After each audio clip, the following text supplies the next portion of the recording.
7. Músico, enamórate de la palabra de Dios. Llénate de la palabra de Dios, animador. Que sea tu libro de preferencia, la Biblia. Que sea tu libro predilecto. No que sea tu novela mejor.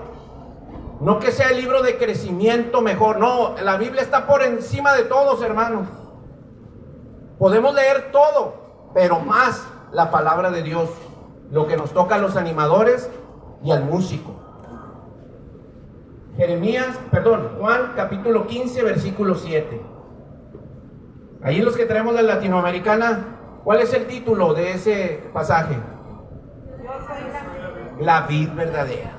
Amén. ¿Sí? Juan 15, 7. Dice la palabra de Dios: mientras ustedes permanezcan en mí y mis palabras permanezcan en ustedes, pidan lo que quieran y lo conseguirán. Palabra de Dios. Te alabamos. Si ustedes permanecen en mí y mis palabras permanecen en ustedes, pídanme lo que quieran. Tú llegas a la asamblea y dices: Señor, yo he tenido comunión contigo estos días. Yo me he metido contigo, Señor. Yo oro ante ti. Yo trato de hacer tu voluntad, Señor. Señor, que en esta noche se derrame tu presencia en este lugar. Y el Señor escucha y dice: claro que sí. Esta noche ahí voy a estar yo, porque tú te has metido en disciplina, has orado, me has buscado, guardas mi palabra, la practicas, la obedeces. Claro que en esa noche yo voy a descender. Porque el orador y el animador y el músico ha guardado su palabra. Pídeme lo que quieras, ahí yo voy a estar. Sana, Señor. Y el Señor va a empezar a moverse, hermanos. Reconoce quién lo ha estado buscando. Y la promesa es que para el que lo busca y permanece en él, pídeme lo que quieras. Yo voy a obrar. Pero tú no lees la palabra de Dios, menos la obedeces. Y lo invocas.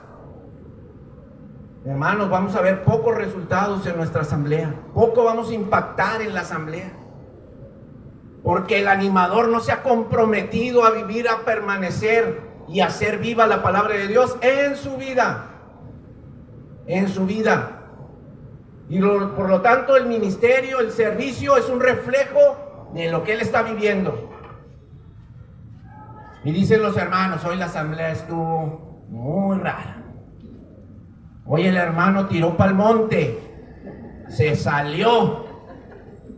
Y el músico luchando con el animador, como que no sabía qué canto meter, porque de repente metía una línea y luego metía la curva y sacaba otra línea de oración. Y aquel fue día de choques.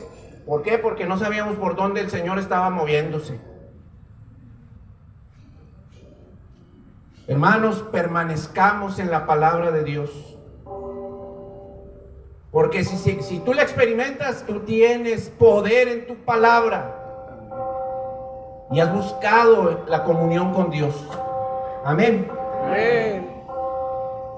¿Qué ocurre cuando la palabra de Dios mora y es retenida en nosotros y reside en nuestro corazón? Hebreos 4, 12, 13. Lo conocemos, hermanos, no lo sabemos, es más. La palabra de Dios es, ¿qué? Viva y eficaz. Bueno, vamos a leerla. Hebreos 4.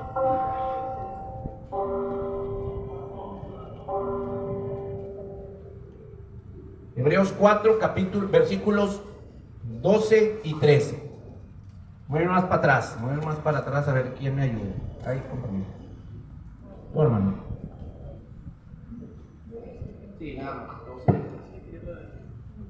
En efecto, la palabra de Dios es viva y eficaz, más penetrante que espada de doble filo, y penetra hasta donde se divide el alma y el espíritu, las articulaciones y los tuétanos, haciendo un discernimiento de los deseos y los pensamientos más íntimos.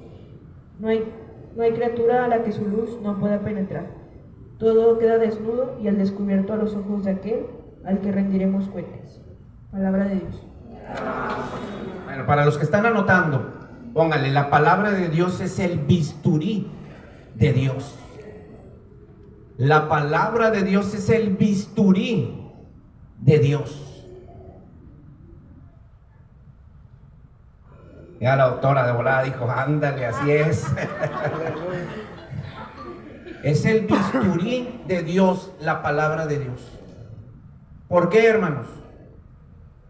El médico va a llegar hasta cierta área del cuerpo, pero dice que la palabra de Dios va más allá del tuétano de los huesos, que es lo más profundo.